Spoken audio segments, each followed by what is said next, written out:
What kind of relationship can we possibly contemplate with Pakistan? Perhaps India is content to continue at the current level of relationship. Maybe yes, maybe no. What I do want to say is we are not passive, and whether events take a positive or a negative direction, either way we will react to it. वज़ीर ख़ारजा जयशंकर ने Singapore में media से गुफ्तगू करते कहा कि दहशतगर्दी का वावेला किया और पाकिस्तान से मुज़ाकरात से भी इनकार कर दिया। देखो ये मत देखो कौन कह रहा है, ये देखो क्या कह रहा है। में पाकिस्तान में इस्लामाबाद में एससीओ की मीटिंग होने जा रही है। पाकिस्तान का मीडिया ये कहता नजर आ रहा है कि Indian prime minister Narendra Modi Islamabad में आएंगे। I think the era of uninterrupted dialogue with Pakistan is over. Actions have consequences, and insofar as Jammu and Kashmir is concerned, I think 370 is done. China से आप बात नहीं कर सकते क्योंकि आप उनसे पैसे लेकर खाते हैं। 2000 मस्जिदें उन्होंने वहां गिरा दी हैं चाइना में, आपके जो पाकिस्तान के बॉर्डर के साथ उनका सूबा लगता है, और वहां पे ना दाढ़ी रख सकते हैं आप, ना नमाज पढ़ सकते हैं। ये जो भी था जयशंकर वगैरह वजीर खारजा, उसने अपने खारजा खूरजा के हिसाब से बात की होगी, को पाकिस्तान को उसने एम्बैरस करने की कोशिश की होगी, अदरवाइज भारत का। जय हिंद दोस्तों, हिंदुस्तान वाला में स्वागत है। दोस्तों आपको बता दें कि जयशंकर का बयान सुन के पूरा पाकिस्तान जो है वो हिल चुका है। दोस्तों आपको बता दें कि भारत किसी के दबाव में नहीं आने वाला है। चीन, पाकिस्तान, रूस और बांग्लादेश के साथ संबंधों पर खुलकर बोले जयशंकर, जिसको सुनकर पूरे पाकिस्तान को जो है वो हैरानी की सामना करना पड़ रहा है। दोस्तों आपको बता दें कि अपने जयशंकर साहब विदेश मंत्री जो तख्त तेवर के लिए जाने जाते हैं, उन्होंने एक बार फिर उसी अंदाज में भारत के विदेश नीति पर अपनी बात रखी है। उन्होंने भी कहा कि पाकिस्तान और चीन समेत विभिन्न देशों के साथ भारत के संबंध को लेकर स्पष्ट जो है जवाब दिए हैं। विदेश मंत्री ने साफ किया कि पाकिस्तान के साथ अब बातचीत जारी रखने का जो है दौर वो ख़त्म हो चुका है। अब जो है पाकिस्तान से किसी प्रकार का जो है वो बात नहीं हो सकती है। अब जो है अब पाकिस्तान जिस तरीके से है उसी तरीके से भूखे मरेगा। भारत जो है किसी प्रकार से जो है उससे लेना देना नहीं है। हिंदुस्तान का ताजर भी यही चाहता है। INS अरिहंत, क्योंकि इंडिया ने अपना जो न्यूक्लियर ट्रायड है आई थिंक 2018-19 में कंप्लीट कर लिया था, और ये जो याद रखें जो न्यूक्लियर सबमरीन है, ये न्यूक्लियर ऑब्वियसली मिसाइल्स भी फायर कर सकती है। काम करने की बजाय हम कह देते रा ने कराया है, कहते मुसाद ने करा दिया है, CIA ने करा दिया है, वो सारे वेले बैठे। तो आप अपना काम क्यों नहीं करते? आप रोकते क्यों नहीं? आप 25 करोड़ लोगों की फाइलें बना के फिर रहे हैं, दहशतगर्दों की फाइलें क्यों नहीं बनाते आप? हर बंदे की कॉल सुनते आप, दहशतगर्दों की कॉलें क्यों नहीं सुनते आप? आज इंडिया ने वो कर दिखाया जो वो चाहता था। आज अगर उसके नाम का लेबल लगे तो मैं कहता हूँ पूरी दुनिया इसको देख रही है, सिर्फ इंडिया या पाकिस्तान नहीं देख रहा, और ये मैं कहता हूँ इंडिया के लिए बहुत ही एहसास की बात है।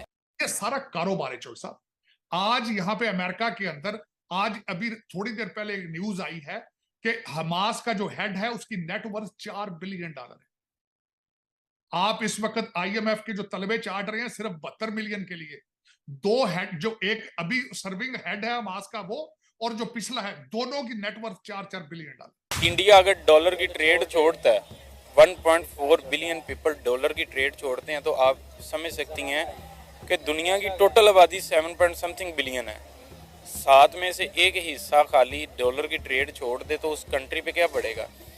अब इंडिया जो है, पहले भी इंडिया के पास न्यूक्लियर ट्रायड था। न्यूक्लियर ट्रायड से मुराद ये है कि लैंड, एयर एंड सी तीनों जगह से। उनको तो कहा जाता है जब गोलियां ठंडी कंकारो अगे लंबा पैदा जाके। उसमें चॉइस साहब, मैं जो सबसे बड़ी जो मैं बात कहूंगा, आपके ज्यादातर मसाइल क्योंकि पाकिस्तान के अंदर दहशतगर्दी बिजनेस बनी है अफगानिस्तान की वजह से। आपने सबसे पहले वहां पे घुस के जाके आपने पैसे बनाए, आपने जंग अमेरिका की लड़ी, अपने 80,000 बंदे भी मरवाए, पैसा बनाया उस पे, और उसके बाद उसकी छोटी छोटी। अब तालिबान कौन है? तालिबान सारे आपके पाकिस्तान के मदरसों के पढ़े हुए स्टूडेंट हैं। सारे आपके मौलाना फजलुर रहमान साहब हैं, उनके मदरसों में सारे तालिबान। हकानी कौन है? हकानिया जो आपका मदरसा वहां के पढ़े। वो आपका जो कराची में मदरसा है मुल्ला उमर वहां के पढ़े हुए थे। तो ये सारे जो अगर ताने बाने देखे जाए तो ये सारे मसाइल का हल आपने जब अफगानिस्तान से पैसे बनाने का कारोबार शुरू किया वहां से शुरू किया। चले कोई नहीं, उससे आगे चलते हैं। अब वो मुहाजिरीन आ गए, जब आपने मुहाजिरीन कहते हैं, रेफ्यूजी कहते हैं, उसका दर हकीकत अगर ट्रांसलेट किया जाए तो जब उस मुल्क के हालात ठीक होते हैं उन्होंने वापस जाना होता है, लेकिन आपने उस पर नहीं तवज्जो दी। आप कोई भी काम ढंग से नहीं करते। मैं उसकी मिसाल देता हूं। यही रेफ्यूजी जब ईरान के अंदर गए, उन्होंने एक कानून बनाया, एक असूल बनाया कि इनको मुहाजिरीन को सिर्फ एक सर्टेन एरिया के अंदर रखा जाएगा, उनको खुली छुट्टी नहीं दी जाएगी कि पूरे ईरान के अंदर घूमें। तो उनके अंदर दहशतगर्दी नहीं हुई, उनके अंदर जराइम पेशा लोग नहीं आए। जाहिर है जब मुहाजिरीन आएंगे उनके पास वो कारोबार नहीं होगा, वो जुर्म करेंगे। खाना उन्होंने कहां से? जो डॉलर आप अमेरिका से लेते थे वो आपके अफसरान तो लेके लंदन चले जाते हैं, जिस तरह आप IMF के पैसे ले जाते हैं, जो भी कुछ हो रहा है इस वक्त पाकिस्तान में। आपकी करप्शन की हालत देख लें। क्रिकेट का मैच भेज देते हैं, आप अपने पासपोर्ट भेज देते हैं। अभी 12,000 पासपोर्ट तो आपने अफगानियों को बेचे हैं अभी रिसेंटली। वज़ीर ख़ारजा जयशंकर ने सिंगापुर में मीडिया से गुफ्तगू करते कहा कि दहशतगर्दी का वावेला किया और पाकिस्तान से मुज़ाकरात से भी इनकार कर दिया। देखो ये मत देखो कौन कह रहा है, ये देखो क्या कह रहा है। बुनियादी तौर पे सागडार ने जो बात की है वो बिल्कुल दुरुस्त है। ये वाली, ये हमारे यहाँ रिवाज नहीं है। अब मुझे नहीं लोग कहते, शुरू में होता था कि आप कभी किसी बंदे को क्रिटिसाइज कर रहे होते हैं बुरी तरह, कभी उसकी तारीफ। मैंने कहा यार बात अच्छी करेगा मैं बात अच्छा तबसरा करूंगा, खत्म, मेरा गले। तो आपको बता रहे हैं कि इस्लामाबाद में अक्टूबर 2024 में होने वाले जो है संघाई सहयोग संगठन शिखर में जो है नरेंद्र मोदी को पाकिस्तान मिले आमंत्रण के बाद चर्चा चल रही है कि क्या दोनों देशों के बीच फिर रिश्तों का सुधार होने की कोशिश हो सकती है। ऐसे में विदेश मंत्री एस जयशंकर ने साफ कर दिया कि पाकिस्तान के साथ वह हालत में ही बातचीत जारी रखने का कोई दौर नहीं है। पाकिस्तान से जो है किसी प्रकार का जो है अब बात नहीं हो सकता है और बात करने का दौर जो है ख़त्म हो चुका है। उन्होंने यह भी कहा कि भारत अपने इसी पड़ोसी देश के साथ रिश्ते वैसे ही आगे बढ़ाएगा जैसे हालात होंगे। जयशंकर के शब्दों में पाकिस्तान के साथ निरंतर वार्तालाप करने का दौर खत्म हो चुका है। यह सवाल है कि हम पाकिस्तान के साथ किसी तरह के रिश्ते या परिकल्पना नहीं रखना चाहते हैं। मेरा मानना है कि हम निष्क्रिय हैं।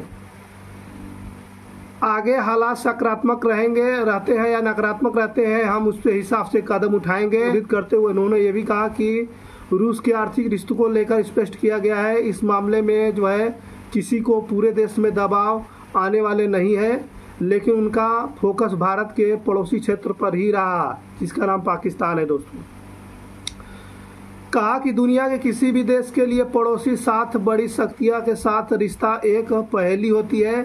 बड़ी शक्तियों के साथ हमेशा यही होता है कि बड़े होते हैं, उनका हित व्यापक होते हैं, उनका एक एजेंडा होता है और हमारे हितों के टकराते हैं। चीन के साथ भी यही गहरी समस्या दोहरी है क्योंकि वही हमारा पड़ोसी भी है।